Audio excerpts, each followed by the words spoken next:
നമസ്കാരം, മലയാളി വാർത്തയിലേക്ക് സ്വാഗതം.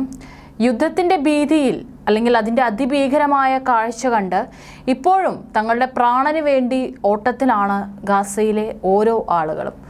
ഇനിയുള്ള ബാക്കി ജീവൻ തങ്ങൾ ഓരോ ദിവസം ഉണരുമ്പോഴും അത് ബാക്കിയുണ്ടാകുമോ, അല്ലെങ്കിൽ ആരൊക്കെയായിരിക്കും ഞങ്ങൾക്കിനി നഷ്ടപ്പെടാൻ പോകുന്നത് എന്നുള്ള ഭയത്തിലാണ് അവിടെയുള്ള ഓരോ ജനവും ഉറങ്ങുന്നതും ഉണരുന്നതും.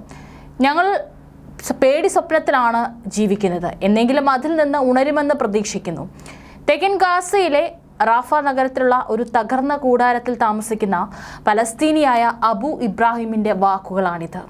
അബുവിനെ പോലെ ആയിരക്കണക്കിന് ആളുകളാണ് വീടും നാടും നഷ്ടപ്പെട്ട് ക്യാമ്പുകളിൽ ഇപ്പോൾ അന്തിയുറങ്ങുന്നത്.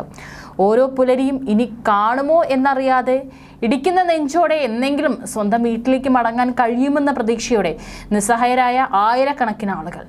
തെക്കൻ എൻക്ലേവിലെ ഖാൻ യൂനിസ് നഗരത്തിന് വളരെ കിഴക്കുള്ള അബാസ അൽ ജാദിദ പട്ടണത്തിലുള്ള തന്റെ വീട്ടിൽ നിന്ന് 80 ദിവസം മുൻപ് ഇറങ്ങിയതാണ് 50-കാരനായ അബു.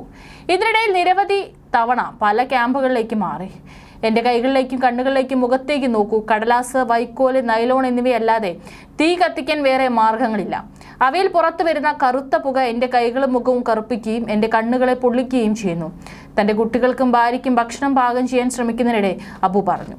ഒക്ടോബർ 7 ആക്രമണത്തിന് ശേഷം ഇസ്രായേൽ ഗാസ മുനമ്പിൽ വൻ സൈനിക ക്യാമ്പയിൻ ആരംഭിച്ചിട്ടുണ്ട്. കുറഞ്ഞത് 21,110 പലസ്തീനികൾ കൊല്ലപ്പെടുകയും കൂടുതലും സ്ത്രീകളും കുട്ടികളുമാണ്. 55,243 പേർക്ക് പരിക്കേൽക്കുകയും ചെയ്തതായി പ്രാദേശിക ആരോഗ്യ അധികാരികൾ അറിയിച്ചു. ഞങ്ങൾ മലിനമായ വെള്ളം കുടിക്കുകയും മലിനമായ ഭക്ഷണം കഴിക്കുകയും ചെയ്യുന്നു.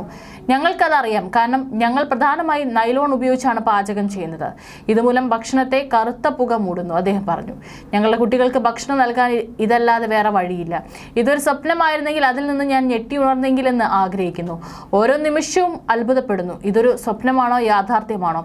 നമ്മൾ ജീവിക്കുന്ന ഈ മനുഷ്യത്വരഹിതമായ അവസ്ഥകളിൽ നിന്ന് ഉന്മാദാവസ്ഥയിൽ എത്തിയിരിക്കുന്നു. ഇങ്ങനൊരു ദിനം വരുമെന്ന് ഞങ്ങൾ ഒരിക്കലും പ്രതീക്ഷിച്ചിരുന്നില്ല. ഇതൊരു പേടി സ്വപ്നമാണ്. ഞങ്ങൾ ഓരോ സ്ഥലത്തേക്ക് പോകുമ്പോഴെല്ലാം ഇസ്രായേൽ സൈന്യം ഞങ്ങൾ അഭയം തേടുന്ന പ്രദേശങ്ങളിൽ ബോംബിട്ട് ഞങ്ങളോട് അവിടം വിടാൻ പറയുന്നു, അദ്ദേഹം വിലപിച്ചു. അബാസ അൽ ജാദിദ പട്ടണത്തിലുള്ള തന്റെ വീട് ഇപ്പോഴുണ്ടോ എന്ന് അബുവിനറിയില്ല. പക്ഷേ എന്നെങ്കിലും അവിടേക്ക് മടങ്ങി പോകാനാകുമെന്ന് പ്രതീക്ഷിക്കുന്നുണ്ട്.